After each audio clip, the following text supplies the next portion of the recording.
One, two, three. Want to welcome everybody to Mom and Dad Talks. Our favorite two people are Mom and Dad. Well, Mom is doing her thing. Dad is here, but we got Hanite. So Okay. we got two out of the three. Okay, hold on. Myrna? Okay, they're coming up. Okay, good. We might have some guests with us. We might have some guests with us tonight. We We have some guests Frank tonight. in Brooklyn tonight. Brooklyn. Yeah. Frank Chole. Yes! Oh, Here, have a seat, y'all. And Brooklyn, Scaring. and Brooklyn's out of jail. yes. All right. We got a special guest tonight, everybody, as Mom and Dad try to get the the camera straightened out. But go ahead and have a seat. Have a seat. What do I have to do? Move it up? No, I don't know, Dad. It's moving by itself. But Hi, there we go. Brookie. It's getting hey, good to see everybody tonight. Hey, this is like fantastic. And you know, the dog ate Mom's sandwich. Smokey. Hello, Kind of Smokey. protesting right now, so just understand that, folks. So she'll be in and out, or the dog will be choked to death. We don't know. Mom does not. She loves the dog. Trust me. But tonight, everyone, we picked a subject called financial stress. Yes. It's balancing the student loans, rising rents, and other bills can lead to financial insecurity and stress. And how do you deal with it? How, can you help the audience? Sometimes we're still going through it. You know what I'm saying? Hey, life be life, and trust me. Mhm. So who wants to talk first about financial stress? The camera's doing this on his own. I don't know what's going on. That's weird. I know it's very weird. Okay. So Dad, you want to start off first? Well, one thing I discovered, Financial stress. financial stress. Mm-hmm. Yes, Dad. One thing I discovered is that a lot of times our financial stress comes to us because we can't handle our finances. Mm-hmm. And one thing I've discovered with me is I just have one credit card, Mhm. and everything else I pay for in cash. Mm. I don't have the cash, I don't buy it. Oh, he started already? Mhm. Well, hey, that's a great point to have. Hans, do you have anything to say on that? Are we on? On his financial stress? No, not his financial stress. His is different. He has, I want to go out to eat every now and then and get this done, but that's financial stress because I can't do the things I like. But what is your financial stress and how do you handle it? Well, I don't have financial stress. Mm. I don't my life now Mhm. versus years ago when Mhm. I did have financial stress. Mm-hmm. Financial stress was keeping my kids in church school. Mm-hmm. That was financial stress for me. Mm-hmm. But that I was young then and I didn't know how to handle it. Mm-hmm. Could have been the cause of my high blood pressure. I don't know. Yeah. However, Mm-hmm. if we're speaking of our own, I don't have financial stress now Mm-hmm. because my kids are out of school, Mm-hmm. and they probably have the financial stress that I handed to them. So basically, in essence, what you're saying is, sometimes we inherit things and You or grow out of it. grow out Yeah. of it. So that's a good one. Right. My man Mike, talk to me, family. Talk to us about financial stress here. Amen. Who wants to start first? You didn't ask me.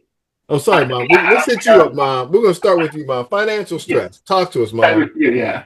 Financial stress. Uh-huh. You're looking at a person that doesn't go through, has never experienced financial stress. I can say never. Mm. From growing up as a child, Mm-hmm. my dad, I think it was $1 a week for allowance. Mm-hmm. And he'd always say, now 10 cents goes to the church, our tithe, pay your tithe. And, I go according to the promises in the Bible, because it says if we're faithful to Malachi 3:10, he says, if you I'll pour you out a blessing, Mm-hmm. that you have room enough to receive it if you give the Lord his 10th first. That has always set in my mind. And And I'm going to say this: if we follow that principle in the Bible, we will never have experience financial stress. I'm claiming that because I have never had it, because I've grown up with giving a 10 plus. I even go 5 more for stuff over for 10.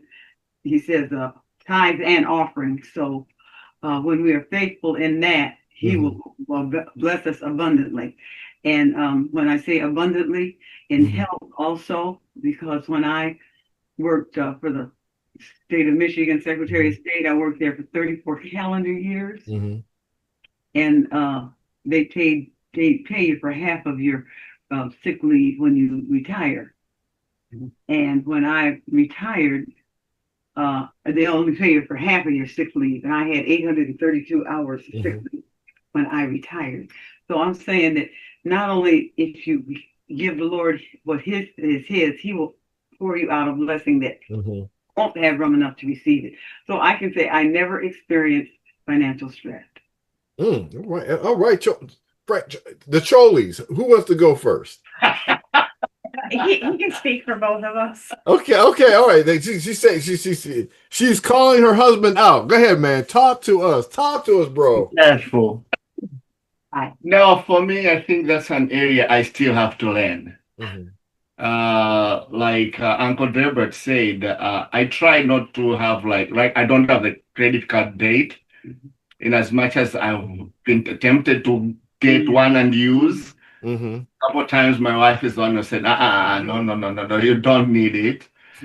But the only stress is things that you still want to do and things I have to support, and the position we are to help other people. Then I have a burden to work extra, to work more, but just to try to avoid those dates. But otherwise, like Aunt Myrna said, I was brought and taught of that paying the 10th. I don't do it as best as I was taught, but I was assured by my grandfather that if you don't want never go broke in your life, never miss your 10th. That's right. Oh, come on. Amen. Y'all preaching. Amen. You know, folk, as we get ready to close, like this is a very powerful segment because a lot of people are doing financial stress, especially with loss of jobs. Been there, done that, right?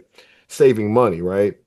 But you know, I want to take a different aspect of it. Luke 14:28. Suppose one of you wants to build a tower. Won't you first sit down and estimate the cost to see if you have enough money to complete it? Folk, I want you to think of the cost that it takes for whatever you do in life. Okay? Whatever you plan on doing, whatever. Take the cost of what it takes to complete something that you're trying to do.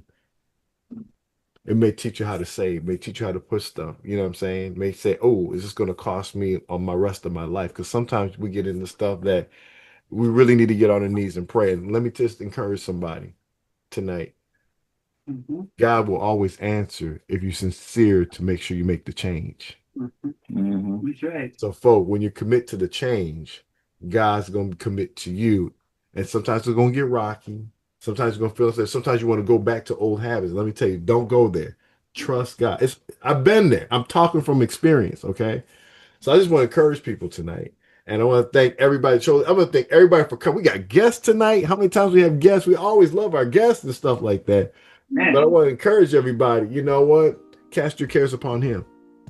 Right? Start reading about, take the promises. Trust me, it will all work out. Anybody got any final thoughts before we close? All right. This is a good one tonight, folks. Yeah. The quickest way to get in debt is to have too many credit cards. Dad has said it, folks. So till next time, we'll see you on Mom and Dad Talks. Bye.